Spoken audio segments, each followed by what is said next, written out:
So hello friends, welcome back to my another video. और ये video जो रहेगी हमारी वो रीजनिंग की तरफ रहेगी। सो रीजनिंग में आज हम करेंगे सिलॉक्स। आई नो कि इक्वलिटी का पार्ट 2 बचा है बट वो जल्दी अपलोड हो जाएगा। तो आज हम स्टार्ट करेंगे सिलॉक्स। सो जो हमारा चैप्टर है syllogism,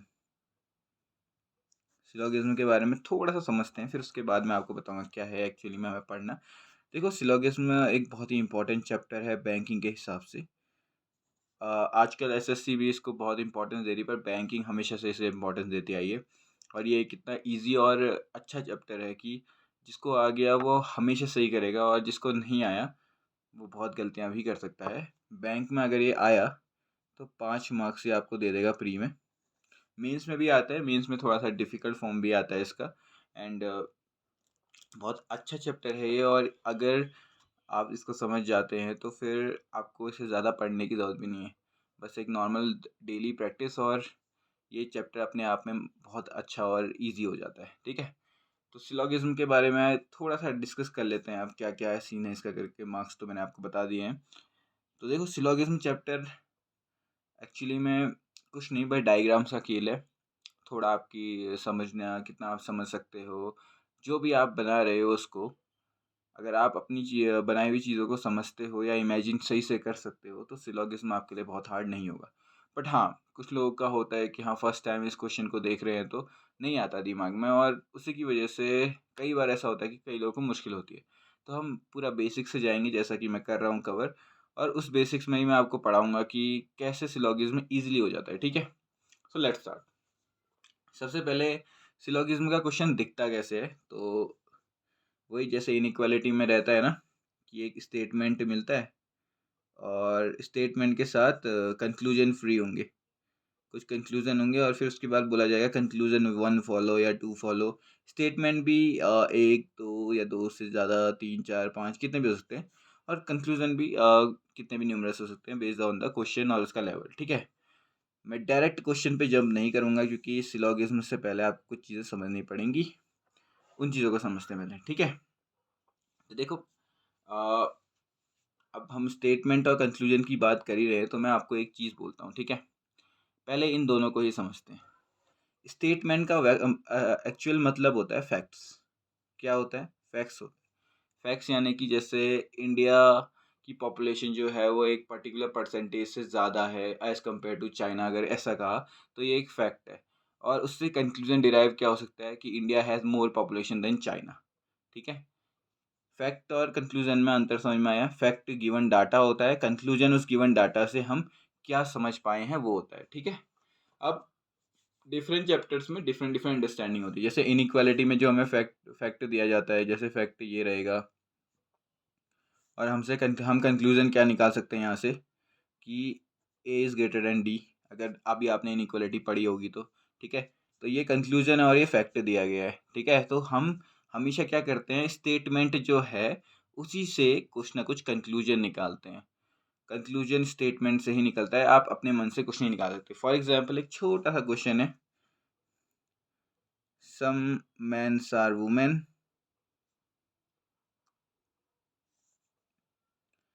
some women are children. ठीक है, मान लो ये हमारा एक क्वेश्चन आ जाता है जो ये स्टेटमेंट देते हैं। अब जिसने ये क्वेश्चन कभी नहीं पढ़ा होगा, जिसने सिलॉस कभी नहीं पढ़ा होगा, उसके अकॉर्डिंग क्या होगा कि यार ये कैसे हो सकता है, कुछ मैन वुमेन कैसे हो सकती है, कुछ वुमेन चाइल्ड कैसे हो सकती है। तो फिर वो सीधे उनसे अगर कंक्लूजन में पूछ लिया जाएगा कि सम मैन आर चिल्ड्रन, तो अगर उनको उतना समझ में नहीं आ रहा है तो वो सीधे क्या कहेंगे, इसको यस करके आ जाएंगे। क्या कर देंगे, इसको इसको यस कह देंगे। बट यहीं पे ये गलत हो जाता है। ऐसा क्यों, ये तो हम फर्दर पढ़ेंगे, बट मैं आपको बता दूं कि सिलॉक्स जो कह रहे हैं उसी पे डायरेक्ट नहीं करना है। ये एक और चीज़ इसमें सिलॉक्स में आ जाती है। देखो, सिलॉक्स में कोई भी चीज़ आपको सामने क्लियर नहीं दिखेगी। इसको बनाने के लिए आपको एक चीज़ और करनी पड़ेगी, वो है डायग्राम। और ऐसा वैसा डायग्राम नहीं, इसको बनाना पड़ेगा आपको वेन डायग्राम से। अब ये वेन डायग्राम होता क्या है, देखो जिसने मैथ्स बैकग्राउंड से पढ़ा है उसको तो पता होगा कि वेन डायग्राम क्या होता है। एक गोला ये हो गया, दूसरा गोला ये हो गया, ये दोनों वेन डायग्राम होता है, ठीक है। मतलब दो एलिमेंट के बीच का रिलेशन दिखाने के लिए जो डायग्राम यूज़ किया जाता है उसको वेन डायग्राम कहते हैं। ये दो या दो से ज़्यादा के लिए यूज़ किया जाता है, ठीक है। इनका यूज़ करने से पहले हम समझेंगे कि किसका मतलब क्या होता है। तो उससे पहले आपको इतना समझ में आ गया होगा कि स्टेटमेंट क्या होते हैं, स्टेटमेंट फैक्ट्स होते हैं, कंक्लूजन्स क्या होते हैं। उन्हीं फैक्ट का जो रिजल्ट होता है वो कंक्लूजन से मैच कर रहा है कि नहीं कर रहा है, वो हमें कंक्लूजन से देखना है, ठीक है। अब देखो कंक्लूजन भी दो टाइप के हो सकते हैं। देखो स्टेटमेंट तो मैंने आपको बता दिया, स्टेटमेंट आपका क्या है, फैक्ट्स हैं। पर कंक्लूजन आपके दो टाइप के हो सकते हैं। हाँ, क्वेश्चन के बेस से कहें तो एक सही और एक गलत, बट अगर एक्चुअल बेस में देखें तो एक्चुअल में दो टाइप के होते हैं कंक्लूजन। एक होता है फाइनाइट कंक्लूजन, एक होता है इनफाइनाइट कंक्लूजन, ठीक है। फाइनाइट और इनफाइनाइट में अंतर समझते हैं। फाइनाइट कंक्लूजन ऐसे कंक्लूजन होते हैं जो कोई हिडन मीनिंग नहीं रख रहे हैं, जैसे दिख रहे हैं वैसे ही होते हैं। जैसे फॉर एग्जांपल यहाँ पे एक डायग्राम मैंने ऐसे बनाया और मैंने यहाँ पे ऐसे बी को लिख दिया, ठीक है। अब मैं देख सकता हूँ कि कुछ ए बी हैं और उसने क्वेश्चन में भी यही पूछा, some B are A, some some B are A. मान लो ये हमारा कंक्लूजन था।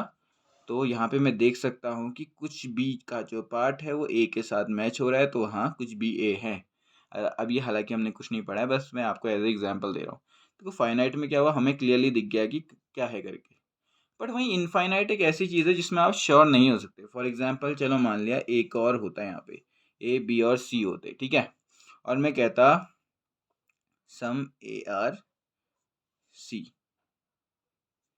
ठीक है, जैसा कि मैंने ऊपर बोला था सम मैन आर चाइल्ड, ठीक है। उसी की तरह क्या है, सम A R C. Some A R C में हम देख सकते हैं कि यार अब वो पार्ट बी के साथ दोनों ही आ रहे हैं वैसे तो, पर कह नहीं सकते ना ये दोनों पार्ट आपस में इंटरसेक्ट करेंगे भी या नहीं।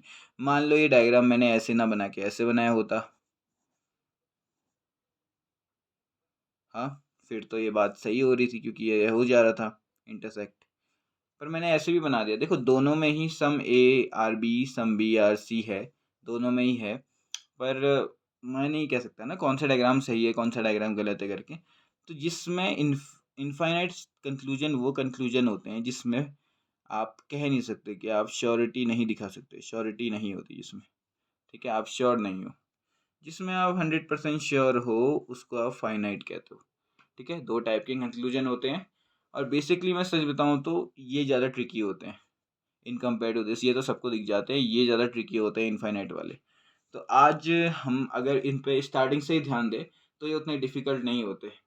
बट काफ़ी लोग क्या करते हैं, काफ़ी लोग बहुत हल्के-हल्के में ले जाते हैं सिलॉक्स और लास्ट में ये इन्हीं चीज़ों में फँस जाते हैं। इन्फिनिटी और इनफाइनाइट और फाइनाइट कंक्लूजन्स के ही इसमें आपस में फँस जाते हैं। ठीक है? तो चलो स्टेटमेंट को थोड़ा और अच्छे से समझते हैं। बेसिकली जो मैंने कहा था आपसे वेन डायग्राम को हम समझेंगे। वेन डायग्राम को समझने के लिए अब कंक्लूजन की बात तो मैंने कर दी कि फाइनाइट और इनफाइनाइट होते हैं, यानी कि एक में हमें 100% श्योरिटी होती है और एक में नहीं होती है।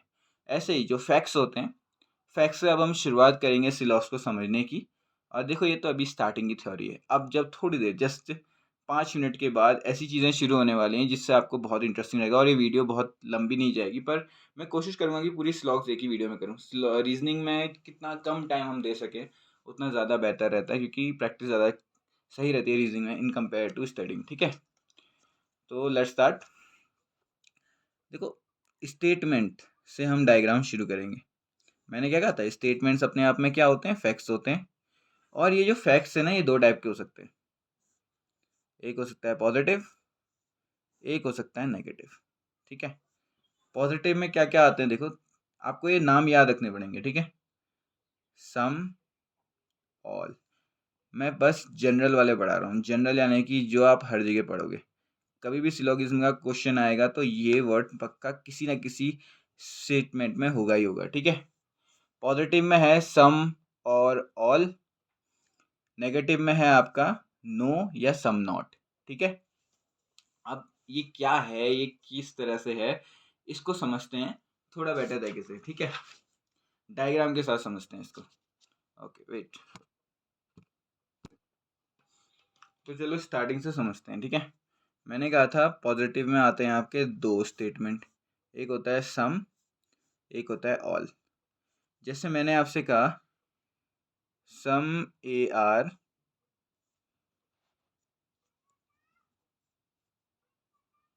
एक मिनट ना, फोकस का थोड़ी सी प्रॉब्लम हो रही है।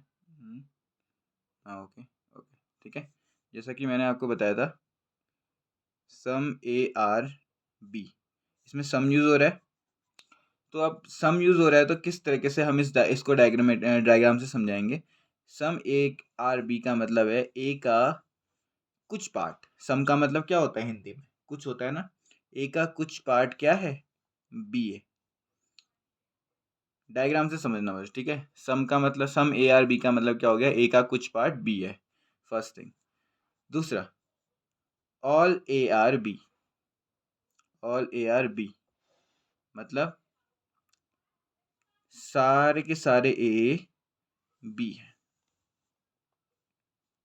देखो इसके दो डायग्राम बन सकते हैं। हाँ, काफ़ी लोग कहेंगे कि आप ऐसा भी तो बना सकते थे कि एक काम करते हम, ऐसा करते और हम बी को भी अंदर रख देते। देखो सारे ए बी तो हैं और सारे बी ए हो सकते हैं ना। पर देखो यार, ये वाली कंडीशन थोड़ी सी सेटिस्फाई नहीं रहती। क्यों? क्योंकि अगर ए को बी के अंदर जाना है तो ए को थोड़ा छोटा होना पड़ेगा। और इसको हम इसलिए ले रहे हैं क्योंकि कुछ और कंडीशंस में देखो मैक्सिमम कंडीशन को लेके चलना पड़ता है, जनरलाइज कंडीशन, ठीक है। ऐसा नहीं है कि यार, जैसे कुछ ऐसी सिचुएशंस होती है जहाँ आप सोचते हो कि हाँ यार, हम ये भी ले सकते थे, उसको लेने की क्या ज़रूरत है। देखो जब प्रोबेबिलिटी किसी की जनरलाइज प्रोबेबिलिटी ज़्यादा होती है, जनरलाइज प्रोबेबिलिटी यानी कि आप जनरली उस चीज़ में उसको देखने की प्रोबेबिलिटी इतना सोच सकते हो कि हाँ ये आएगा ही आएगा। फॉर एग्जांपल, अगर इसको इंग्लिश से रिलेट करें तो कभी भी जो नॉन लिविंग थिंग है अगर उसको ह्यूमन मानना होगा ना तो हमेशा मेल मानते हैं, वो जनरल है। हाँ, मानने को तो फीमेल भी हो सकती है ना वो चीज़, बट उसको मेल इसलिए मानते हैं क्योंकि ग्रामेटिकली उसे जनरल फॉर्म में मेल ही माना जाता है इसलिए। वरना ऐसा नहीं है कि हम यार उसे फीमेल ना माने, बट लैंग्वेज अगर उसे इंग्लिश लैंग्वेज में अगर उसे हम मेल मान रहे हैं तो जनरल फॉर्म में भी उसे हम मेल मानते हैं क्योंकि सब लोग वही कह रहे हैं। सेम वे में ये आपका जनरल फॉर्म हो जाता है। जो मैं आपको डायग्राम बता रहा हूँ इनको जनरल फॉर्म में याद कीजिएगा। कोई कुछ भी बना सकता है यार, ऑल ए आर बी का ये भी बना सकता है, पर जनरली ये राइट होता है, ये नहीं, ठीक है। क्योंकि ये और स्टेटमेंट्स में भी आपकी हेल्प करेगा, ठीक है। तो दो चीज़ें हमने पढ़ ली। पहला, सम ए आर बी का मतलब क्या होता है, कुछ ए बी हैं और उसको रिप्रेजेंट ऐसे किया जाता है डायग्राम से। Some all A are B का मतलब क्या है, जो सारे के सारे ए हैं वो बी के अंदर है, ऑल ए आर बी का मतलब, ठीक है। वहीं पे अगर हम नेगेटिव स्टेटमेंट की बात करें, नेगेटिव स्टेटमेंट में दो आ रहे थे। एक तो आ रहा था कि नॉट, एक सम नॉट, ठीक है। एक नॉट हो गया और एक सम नॉट हो गया। नॉट को आप नो भी लिख सकते हो, जैसे नो ए आर बी। क्या मतलब है नो ए आर बी का, तो डायग्राम से समझते हैं कि ये कंप्लीट ए है और इसका कोई भी नाता नहीं है किससे, बी से, ये क्रॉस हो गया, ठीक है। ये जो लाइन है ये क्रॉस में दिखा रही है कि ए और बी का कोई नाता नहीं है। और हाँ, हमेशा ये याद रखना कि अगर नो ए आर बी हैं तो आपके लिए अच्छा ये रहेगा कि आप एक डायरेक्शन दे दो, कौन किसकी तरफ नहीं है। नो ए आर बी, अब आप कहोगे इसका क्या यूज़ है, तो इसका यूज़ जस्ट इसके नेक्स्ट वाले में, सम A are not B.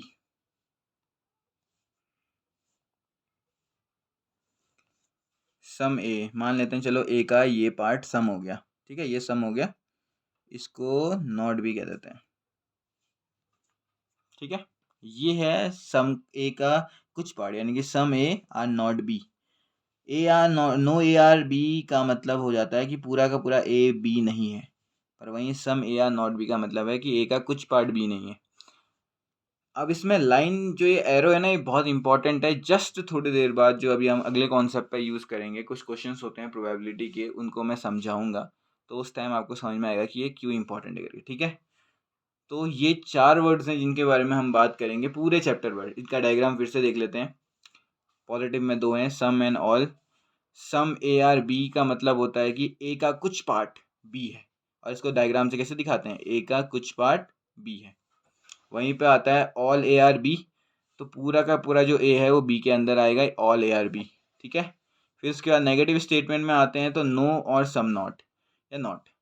No A are B यानी कि ए का कोई भी पार्ट बी की तरफ नहीं है, एरो इस तरफ, क्योंकि ए से बी की तरफ जा रहा है, नो ए कह रहा है, ठीक है। वो बी के बारे में भी क्लियर है कि हाँ बी भी ए नहीं होगा, बट ये अभी केवल 2 की बात हो रही है। कई ऐसे स्टेटमेंट होते हैं यहाँ 3-4 आते हैं, तो उस टाइम हम सोच नहीं पाते हैं, हम प्रोबेबिलिटी आती है क्वेश्चन में कि देखो फॉर एग्जाम्पल इसी में बात करते हैं, सम ए आर नॉट बी है, तो ए का कुछ पार्ट बी नहीं है, तो इसमें एक क्वेश्चन पूछा जाता है कि क्या पॉसिबिलिटी है कि बी ए के अंदर आ सकता है। देखो पॉसिबिलिटी है कि ऑफ कोर्स है, अगर बी ऐसे आ जाए, चलो मान लेते हैं ये एक पार्ट है और हम ऐसे भी तो बना सकते थे ना, ऑल बी आर ए भी तो हो सकता है ना, या फिर ऐसा भी हो सकता है। कोई कुछ नहीं जानता भाई, क्योंकि हमने तो जनरलाइज फॉर्म पे बनाया ना उसको। तो ये एरो उस टाइम पे डिसाइड करने के काम आता है कि हमें क्लियरली दिख सके कि किससे किस की तरफ मना है, ए से बी की तरफ मना है या बी से ए की तरफ मना है, ठीक है। तो ये हमारे वो 4 डायग्राम थे जिनको हमें समझना था। पूरा का पूरा स्लॉग्स इन्हीं चारों पे डिपेंड करता है। तो आई होप आपको इसका डायग्राम समझ में आ गया होगा। अब नेक्स्ट मूव करते हैं हमारी नेक्स्ट चीज़ की तरफ, जो कि है इनके कुछ ऐसे वर्ड्स होते हैं जिनको कुछ और नाम से भी बुलाया जाता है। देखते हैं, लिख के देखते हैं, ठीक है। आप सम की जगह कुछ और भी देखोगे, और हाँ सबके सब एक ही तरह काम करेंगे, ठीक है। जैसे सम का मतलब होता है कि ये होता है सम ए आर बी का मतलब, सम ए आर बी का मतलब ये होता है ना कि ए का कुछ पार्ट बी में है, ठीक है। तो ऐसा ही काम फ्यू का, आ फ्यू का भी होता है, ठीक है। इनको नोट कर लेना, नोट नहीं भी करते हो तो याद रख लेना, फ्यू और a few A are B या फ्यू ए आर बी, इसका मतलब भी यही होता है। वहीं पे at least some A are B, वो भी यही होता है। इसके अलावा ऑलमोस्ट या सॉरी एटमोस्ट ऑल या ऑलमोस्ट ऑल या फिर मैक्सिमम ए आर बी या minimum A are B, minimum A are B, या फिर इसके अलावा हम पढ़ सकते हैं मैनी ए आर बी, या फिर 0% से 99% तक कुछ भी, जैसे 90% ऑफ ए आर बी, ठीक है। ऐसी चीज़ें आ सकती हैं। तो देखो ये जितने भी ऐसे वर्ड हैं जो आपको दिखाते हैं, समझना इस बात को, जितने भी ऐसे वर्ड हैं जो आपको दिखाते हैं कि 100% नहीं पर 99.99% भी अगर वो आपको दिखा रहे हैं, मतलब पूरा कंप्लीट नहीं दिखा रहे पर वो ऑलमोस्ट टाइप की फीलिंग दे रहे हैं, या फिर मिनिमम 0 से ज़्यादा परसेंट की फीलिंग दे रहे हैं, जैसे कि फॉर एग्जाम्पल मैंने कहा बहुत ही कम ए बी है, तब भी आप यही बनाओगे। ऑलमोस्ट सारे के सारे ए बी हैं, तब भी आप यही बनाओगे। क्यों? क्योंकि सम का ही एक सब्स्टिट्यूट है ये पूरा, ठीक है। आपको इतना सोचने की ज़रूरत नहीं, अगर आप पूरा सोचोगे 99% ए बी है तो आप ऐसे बनाने लग जाओगे, ये इतना सा पार्ट होता होगा, ये बी है। मैं तो फिर भी 99 नहीं बना पा रहा हूँ, मतलब फिर भी ना ये बहुत कन्फ्यूजिंग हो जाता है यार, ये डायग्राम बहुत ही ज़्यादा कन्फ्यूजिंग होता है। मैंने जैसे पहले बताया था, एक जनरल डायग्राम बनाओ, ईजी रहता है समझने के लिए भी और करने के लिए भी। तो इन सब में चाहे वो कुछ भी कहे, अगर आपको कंप्लीट वाली फीलिंग नहीं आ रही, बस कह रहा है कि कुछ पार्ट ए का बी है या बहुत कुछ पार्ट ए का बी है पर पूरा नहीं है, तो ये बना देना, ठीक है। ऐसे ही बात करते हैं अगले स्टेटमेंट की, जिससे ऑल के बारे में पढ़ा होगा आपने। ऑल ए आर बी क्या था इसका जनरलाइज डायग्राम, ये, ठीक है। तो अब देखते हैं कि ऑल में क्या क्या हो सकता है। Each A are B, every A are B, any A are B, only A are B, इसको थोड़ा सा इंपॉर्टेंट लिखना, 100% ए आर बी, ठीक है। ऑल वैसे ही कंप्लीट फीलिंग देता है और उसमें भी 5 ही हैं, ईच एवरी एनी ओनली और 100%। इसमें ये ओनली पार्ट बहुत इंपॉर्टेंट हो जाता है। ओनली के कोई काफ़ी क्वेश्चंस आते हैं, जैसे पूछ लिया ओनली ए आर बी, इसको मैं अलग से पढ़ाऊंगा भी, पर अभी यही कह सकते हो कि ओनली ए आर बी, ये थोड़ा सा अलग हो जाता है। काफ़ी लोग इसमें ये बना देते हैं ओनली ए आर बी, गलत हो जाता है। ये इम्पॉर्टेंट केस है और मैं इसको अभी नहीं पढ़ाऊँगा, मैं इसको पूरा का पूरा जब पूरा बेसिक क्लियर हो जाएगा उसके बाद पढ़ाऊंगा कि ये वैसे समझ में भी नहीं आएगा, ठीक है। पर इसको मार्क कर लेना, very very very important. All की तरह ही काम करते हैं ओनली, पर बहुत इंपॉर्टेंट है इन सब से, ठीक है। तो सम के उसमें पढ़ लिया हमने, सम के उसमें भी एक चीज़ बहुत इंपॉर्टेंट है ये, और जब ये फ्यू ओनली के साथ लग जाता है ना तो ये और ख़तरनाक बन जाता है, ठीक है। तो ऑल के क्या कहते हैं, ईच, एवरी, एनी, ओनली और 100%। जब आपको कंप्लीट वाली फीलिंग आ रही हो ना तो बस उस कंप्लीट को अंदर डालो और ये वाला डायग्राम बना लो जनरलाइज फॉर्म में। अब अगला अगला है हमारा some not. Some not, some not की क्या क्या है। सम नॉट अपने आप में आधी फीलिंग देता है। इसका डायग्राम क्या होता है, कुछ ए बी नहीं है, ठीक है। तो हार्डली एक हो गया, स्केर्सली हो गया, या सेल्डॉम हो गया, मतलब नेगेटिव हो गए पर आधे आधे, ठीक है। छोटा सा पार्ट, वैसे तो ज़्यादातर सम नॉट ही आएगा या हार्डली ही आएगा, इससे ज़्यादा कुछ नहीं आता है, ठीक है। जब भी ये 3 वर्ड आ जाएं इनमें से कोई एक, तो समझ जाना कि सम नॉट है, और सम नॉट का डायग्राम ये है। लास्ट नो, नो का आता है none, none A are B, never A are B, all not A are B, no one of A are B, ठीक है। इसका मतलब यही है कि कंप्लीट ए बी नहीं है, कंप्लीट ए बी नहीं है। तो इस तरह से हमने इन चारों वर्ड्स के सब्स्टिट्यूट पढ़ लिए यार, ठीक है। सम का क्या हो गया, फ्यू और a few, at least some, almost all, almost, at most all, almost all, maximum minimum, many या 0 से 99% के बीच में, ठीक है। तो जिसमें भी आधी आधी वाली फीलिंग है वो सम है, जिसमें कंप्लीट ए आर बी वाली फीलिंग है वो ऑल है, जिसमें बहुत ही मतलब वही आधी नहीं है, आधे ए बी नहीं है वाली फीलिंग है वो सम नॉट, और जिसमें कम्प्लीटली ए बी नहीं है उसको क्या कहते हैं, नो वाली। ये सब्स्टिट्यूट हो गई, ठीक है। अब बात अब बात करते हैं इसके नेक्स्ट वाले पोर्शन की। अब बात करते हैं हिडन मीनिंग्स की। किसकी, हिडन मीनिंग्स। जो हमने स्टेटमेंट पढ़े ना उनकी हिडन मीनिंग, यानी कि छुपी हुई मतलब। हिंदी में थोड़ा खराब हो जा रहा है पर ठीक है, फिर भी कोशिश करेंगे। छुपा हुआ मतलब जो होता है ना उसको समझना बहुत इंपॉर्टेंट है। सिलॉग्स एक्चुअली में पूरा उसी पे है। देखो कंक्लूजन ना फैक्ट्स के अंदर से निकलते हैं, जो छुपा हुआ सच होता है। मैंने कहा ना फाइनाइट और इनफाइनाइट दो कंक्लूजन होते हैं। इनफाइनाइट बहुत दिक्कत करता है और वो छुपे हुई चीज़ों से ही निकलता है। तो उसको समझते हैं और जल्दी से निपटाते हैं, ठीक है। तो सबसे पहले क्या आया, सम ए आर बी। ये स्टेटमेंट है और इसमें क्या क्या छुप सकता है उसको देखते हैं। डायग्राम तो हमारा यही बन रहा है। तो इसमें अब क्या है जो छुप नहीं सकता, ठीक है। सबसे पहली बात, अगर मैं आपसे पूछूं क्या आपको इस डायग्राम से क्या क्या निष्कर्ष आपका निकल सकता है, तो पहला निष्कर्ष तो ये निकला। देखो एक चीज़ और मैं आपको बता दूं कि जो आपका फैक्ट है वो कभी कंक्लूजन नहीं हो सकता। इसको इम्पोर्टेंटली नोट कर लो। अगर क्वेश्चन में आ गया तो वो क्वेश्चन गलत हो जाएगा। देखो फैक्ट कभी भी आपका कंक्लूजन नहीं हो सकता।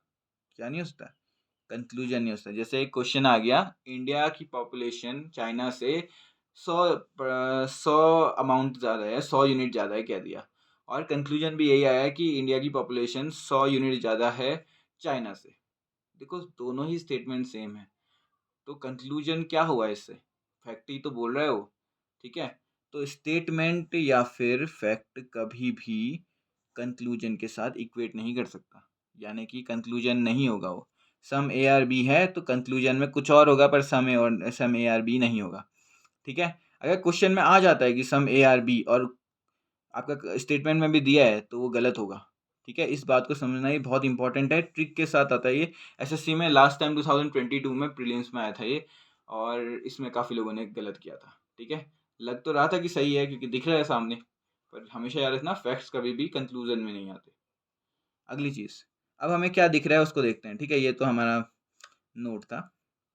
तो सबसे पहले हमें दिख रहा है, देखो सम ए आर बी है, ऑब्वियस सी बात है। तो इसके ये भी तो दिख रहा है कि कुछ बी ए बी है, कुछ ए बी है तो कुछ बी ए बी है। तो ये तो एक हिडन मीनिंग होगी, सम बी आर ए, ये तो दिख ही रहा है। उसके अलावा देखो हमने तो डायग्राम ऐसे बनाया ना, डायग्राम क्या हो सकता था, डायग्राम ऐसे भी हो सकता था कि पूरा बी ही ए के अंदर आ जाए, तब भी तो सम ए आर बी है ना, ठीक है। तो इससे क्या हो सकता है, ऑल बी कैन बी ए। अब मैंने यहाँ पे कैन बी क्यों यूज़ किया, देखो मैंने कहा था ना ये जो डायग्राम है जनरल डायग्राम है, इसमें फिक्स्ड बता रखा है जो हमें पूछा गया है स्टेटमेंट में, पर ये एक पॉसिबिलिटी है इस डायग्राम की, तो ये हो भी सकता है नहीं भी हो सकता है। तो यहाँ पे कैन का मतलब क्या है, पॉसिबिलिटी है कि ऑल बी भी ए के अंदर आ सकते हैं करके, ठीक है। ये एक हिडन पॉसिबिलिटी है, कैन पॉसिबिलिटी को दिखाता है। अगर श्योर होता तो मैं ये डायग्राम कभी बनाता ही नहीं, ठीक है। नेक्स्ट, इसके अलावा और क्या हिडन पॉसिबिलिटी है, ऑल ए कैन बी, ये भी तो हो सकता था। इस केस में भी तो देखो ऑल ए कैन बी हो सकता है, पर आप पूछोगे यहाँ तो सम की बात हो रही है। ज़रा मुझे एक बात बताना, ठीक है। रमेश नहीं यार, कोई सिंपल सा एग्जांपल लेते हैं। फॉर एग्जांपल ये मान के चलो कि एक क्लास है जिसमें 10, एक क्लास है जिसमें 10 बॉयज़ हैं और 10 गर्ल्स हैं, फॉर एग्जांपल इक्वेट के थ्रू, ठीक है। तो मैं ये कह सकता हूँ कि कुछ लड़के क्लास 10th में पढ़ते हैं। मैं ये भी कह सकता हूँ कि 10 लड़के क्लास 10th में पढ़ते हैं। मान लो कि स्कूल में 10 ही बच्चे हैं टोटल, मतलब 10 ही बॉयज़ हैं, गर्ल्स की पॉपुलेशन ज़्यादा होती होगी। पर यहाँ पे मान लेते हैं कि जो स्कूल है उसकी टोटल पॉपुलेशन में बॉयज़ की पॉपुलेशन केवल 10 है टोटल, ठीक है। अब यहाँ से सुनना एक बात, मैंने कहा कि कुछ बच्चे क्लास ए में पढ़ते हैं ये, और सारे बॉयज़ क्लास ए में ही पढ़ते हैं। फिर से सुनना, मैंने कहा कुछ बॉयज़ क्लास ए में पढ़ते हैं और मैंने कहा कि सारे बॉयज़ स्कूल के क्लास ए में ही पढ़ते हैं। तो दोनों ही स्टेटमेंट अपने आप में सही है। देखो अगर 10 बच्चे पढ़ रहे हैं तो अगर 10 बॉयज़ पढ़ रहे हैं तो कुछ बॉयज़ तो पक्का ही पढ़ेंगे, 10 से कम तो पढ़ेंगे ही पढ़ेंगे ना। अगर आप किसी को पानी दे रहे हो, आपने पूरा एक गिलास किसी को पानी दे दिया, तो थोड़ा पानी तो उसे मिला ही मिला होगा ना, तभी तो थोड़ा थोड़ा करके पूरा हुआ होगा वो। तो हमेशा एक चीज़ याद रखना कि ऑल ए कैन भी बी में सम कैसे आएगा, अगर ए का पूरा पार्ट बी है तो उसका थोड़ा पार्ट भी तो बी होगा ही। सम का मतलब ये होता है ना थोड़ा, तो इस चीज़ को समझना। और ये पॉसिबिलिटी में कैन आ गया क्योंकि ये जनरलाइज डायग्राम नहीं है, ठीक है। तो अभी तक हमने क्या क्या निकाला कि all B can be A, all A can be, possibility में निकल रहा है, ये हिडन मीनिंग्स है। सम बी आर ए ये दिख रहा है सामने से। उसके अलावा कुछ और चीज़ें भी हो सकती हैं, जैसे all A are not B इस पॉसिबिलिटी, नेगेटिव में भी तो निकल सकता है ना, कैसे, ऐसा भी तो हो सकता है।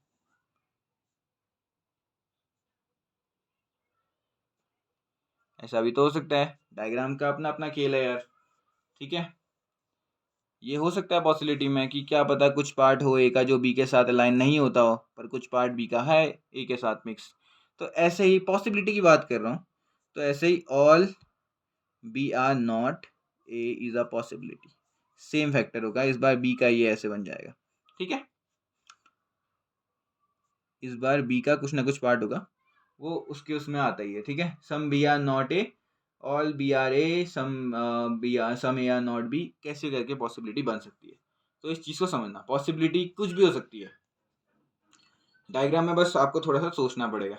ऐसे ही अगला एक बार मैं फिर से बता देता हूँ अगर आपको समझ में नहीं आया होगा तो। सम ए आर बी के बारे में बात कर रहे थे, कुछ ए बी हैं, तो उस हिसाब से सबसे पहले तो यार कुछ ए बी है तो कुछ बी ए तो होगा ही होगा, ये फिक्स है। उसके बाद हम हिडन मीनिंग्स पे आते हैं।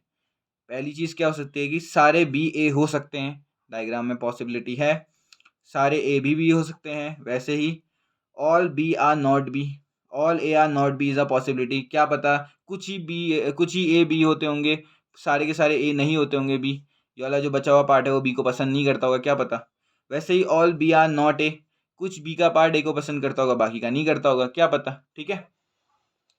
तो पॉसिबिलिटी बहुत सारी लाई करती हैं, हिडन मीनिंग्स बहुत सारी हो सकती हैं, पर ये जेन्यून है, जो आपसे क्वेश्चन में पूछी जाएंगी ये 5 जेन्यून ही आएंगी। इसके अलावा अगली आते हैं, अगला है all A R B.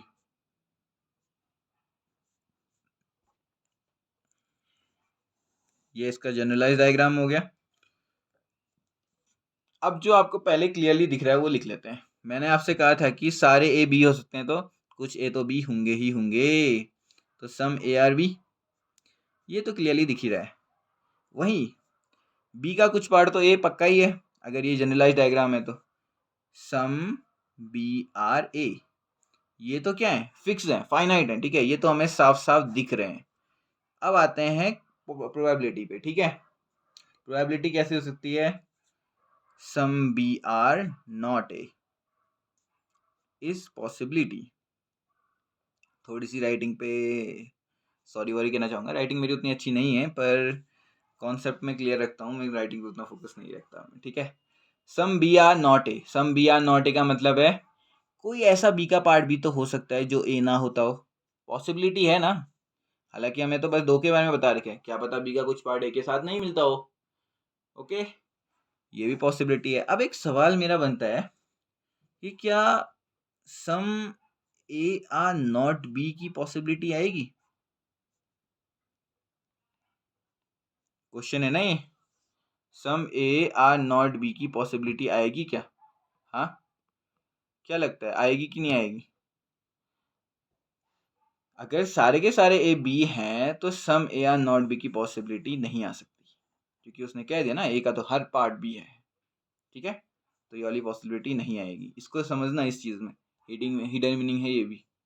Last एक और जनरल फॉर्म आता है, all B are A is a possibility. ये मैंने जो स्टार्टिंग में आपको डायग्राम बना के दिया था ना, काफ़ी लोग जो स्टार्टिंग में उस डायग्राम को बनाते हैं ये वाला, कि all A are B, all B are A, वो एक पॉसिबिलिटी है, ना कि एक एक्चुअली में एक जनरलाइज फॉर्म। जनरलाइज फॉर्म ये होता है, ये एक पॉसिबिलिटी है, ठीक है। तो पॉजिटिव की भी एक सारी पॉसिबिलिटी पढ़ा दी है मैंने आपको, ऑल ए आर बी की। सम ए आर बी तो दिख रहा है, सम बी आर ए भी दिख रहा है, all B are not A possibility है, ठीक है, पॉसिबिलिटी के अंदर आता है ये। और all B are A is the possibility, all A are B भी पॉसिबिलिटी हो सकती है, ठीक है। ये हो गए हमारे पॉजिटिव स्टेटमेंट। अब बात करते हैं दो नेगेटिव की, और फिर उसके बाद जल्दी से क्वेश्चन करते हैं, बहुत इजी। तो अब नेक्स्ट वाला जो हमारा नेगेटिव स्टेटमेंट का पहला है वो क्या है, नो ए आर बी। क्या है, नो ए आर बी, इसमें कैसे समझेंगे हम, डायग्राम से तो बना लेते हैं। योश, ये हो गया। अब एक सवाल यार, इतनी लंबी लाइन मैंने इसलिए बनाई है ताकि आप समझो कि देखो सबसे पहले क्लियरली क्या दिख रहा है, कुछ ए बी नहीं है, सम ए आर नॉट बी, वो भी नहीं है सकते, पूरा का पूरा ए बी नहीं है तो कुछ पार्ट ए का तो बी होगा ही नहीं। वैसे हमें एक और चीज़ दिख रही है, some B are not A, अगर रिलेशन यहाँ से जा रहा है तो यहाँ से भी जाएगा, ठीक है। उसके अलावा क्या हो सकता है, no B are A, clearly दिख रहा है, नो ए आर बी है तो नो बी आर ए भी तो हो सकता है, क्योंकि दोनों के बीच में तो कुछ है ही नहीं रिश्ते के नाम पे, बस एक क्रॉस है, ठीक है। बस इतना ही, इसमें कोई पॉसिबिलिटी एग्जिस्ट नहीं करती, ठीक है। ऑल ए आर बी हो सकता है क्या, all A are B is a possibility हो सकता है, नहीं हो सकता, क्योंकि बी का तो कोई पार्ट है ही नहीं है, ठीक है, और ए का भी कोई पार्ट बी नहीं है। तो ये पॉसिबिलिटी वाला खेल यहाँ नहीं होगा, क्योंकि एग्जैक्टली दिख रहा है यहाँ पे कि ए का पूरा कोई लेखा जुखा नहीं है बी के साथ, कोई रिश्ता ही नहीं है, तो कोई पॉसिबिलिटी भी नहीं बन सकती। अगला, इसमें थोड़ी पॉसिबिलिटी बन सकती है, क्या पता नहीं भी बने, या इसको रहने देते हैं, नहीं रहने देते हैं, सम ए आर नॉट बी, इसको भी समझ लेते हैं। अब सबको समझ लिया तो इसका मतलब है सम ए आर नॉट बी, ठीक है। और ये लाइन यहाँ से आ रही है, तो अब यहाँ पे सबसे पहले तो क्या दिख रहा है, सम ए आर नॉट बी, ये तो क्लियर हो गया, पर ये तो फैक्ट है। तो कुछ दिख रहा है जो हम एग्जैक्टली कह सकें, अब काफ़ी लोग क्या कह सकते हैं परमानेंटली, जो मतलब फिक्स, तो क्लियरली दिख रहा हो। Some B are not A कह नहीं सकते, क्योंकि बी यहाँ भी अंदर आ सकता है, और सम ए आर नॉट बी तो फैक्ट हो गया, दो ही चीज़ें जो दिख रही हैं, उसके अलावा तो कुछ नहीं दिख रहा। तो इसका मतलब यहाँ पे तो कुछ फैक्ट फिक्स नहीं है, सबसे ज़्यादा पॉसिबिलिटी वाला यही होता है, सबसे ज़्यादा पॉसिबिलिटी वाला।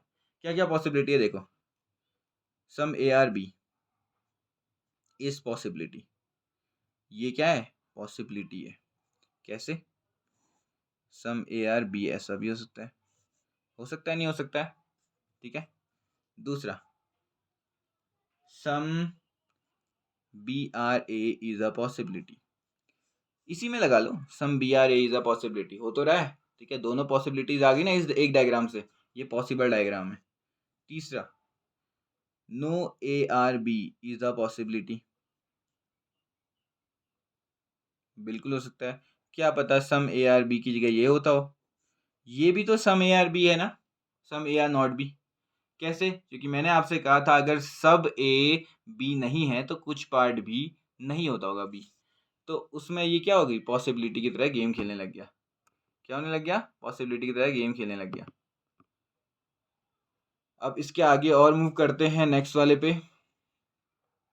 एक मिनट ना। अब इसके बाद नेक्स्ट पे मूव करते हैं। ठीक है, अगली पॉसिबिलिटी जो होगी वो होगी फोर्थ पॉसिबिलिटी। फोर्थ पॉसिबिलिटी क्या कहती है? Some B are not A. Some B are not A भी हो सकता है क्या? नहीं, some B are not A. हाँ, some B are not A possibility है, हो सकती है। Some B are not A भी तो पॉसिबिलिटी हो सकती है। सही नहीं है, मतलब दिख रहा है कि यार कुछ ए बी नहीं है, पर ये हम बी के ए के लिए नहीं कह सकते जब तक कि हमें दिया ना हो। पॉसिबिलिटी है कि हाँ ऐसा हो सकता है कि कुछ पार्ट ए का इसके साथ बी के साथ तालमेल ना बिठाता हो। ठीक है, पॉसिबिलिटी है, पर एग्जैक्टली हम नहीं कह सकते। उसके अलावा एक और पॉसिबिलिटी है जो हम कह सकते हैं, क्या है? No BRA is possible. ठीक है, ऐसा भी तो हो सकता है, बी के साथ कोई रिश्ता ही ना हो ए का। इसी वाले डायग्राम में पॉसिबिलिटी बन जाती है। तो ठीक है, ऐसी 3-4 कई और पॉसिबिलिटीज बन सकती हैं। बस मैं आपको, मेरा काम था कि आपको पॉसिबिलिटी का एक खेल समझाना।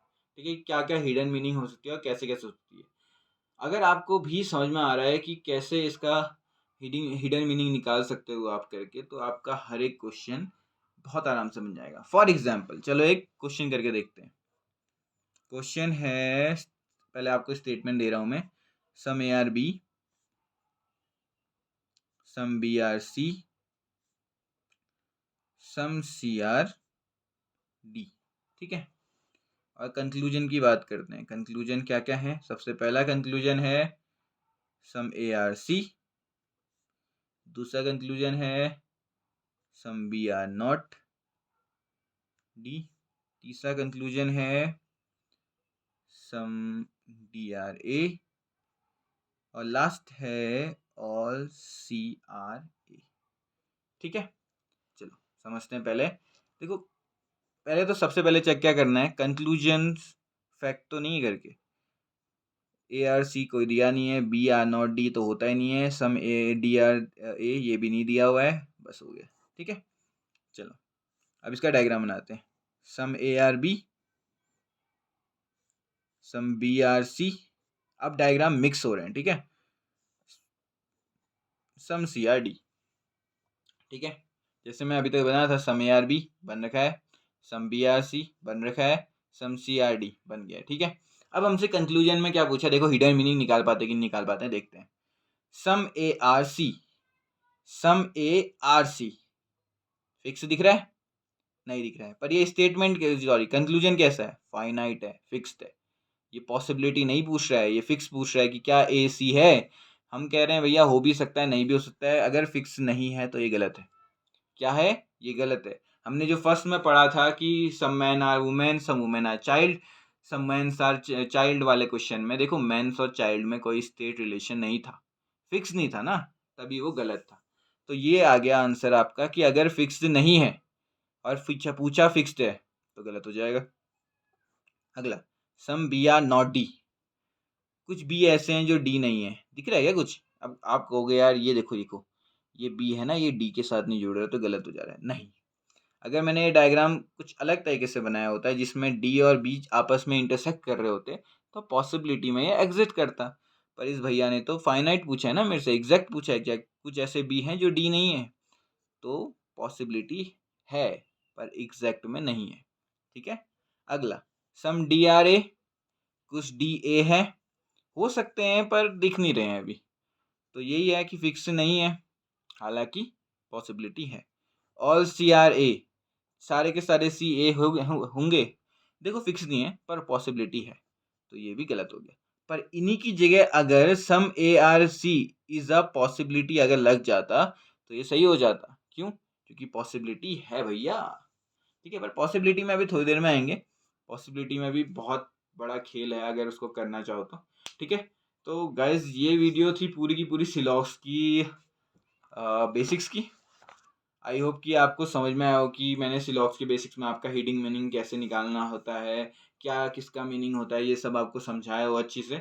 इसके बाद जो नेक्स्ट सिलॉक्स की मैं वीडियो बनाऊँगा, आई एम सॉरी मैं इसको एक वीडियो में कंप्लीट करना चाहा था पर नहीं हो पाया। तो वैसे सिलॉक्स एक अच्छा चैप्टर है अगर आप उसे समझेंगे तो। आई होप आपके थोड़े बहुत जो चीज़ें थी वो क्लियर हुई होंगी। मैं इसका जो नेक्स्ट पार्ट सिलॉक्स का आएगा वो कल ही दूँगा, कल ही इसको ख़त्म कर दूँगा मैं। और इस पार्ट से आप समझ जाओगे कि बाकी क्या करना है करके। का जो नेक्स्ट पार्ट है वो बहुत इम्पोर्टेंट है क्योंकि उसमें 3-4 कुछ ऐसे रूल्स हैं जिनसे आपके जो बचे-कुचे डाउट होंगे सिलॉक्स में वो ईज़िली कवर हो जाएँगे, ठीक है? So thank you once again और अगर आपको वीडियो अच्छी लगी हो तो लाइक करें, जो नए हैं चैनल को वो सब्सक्राइब करें। आप बेल आइकन पे भी प्रेस कर सकते हैं, उससे आपको नोटिफिकेशन आ जाएगा और मेरी वीडियो को आप जल्द से जल्द देख सकते हो अगर कोई उसको डायरेक्टली फॉलो कर रहा है तो। ऑल्सो कमेंट सेक्शन में मेंशन कीजिए आपको क्या पसंद आया। होपफुली लाइक्स मिल जाएँ मुझे। आई नो स्टार्टिंग फेज़ है but I am hoping for it. Thank you.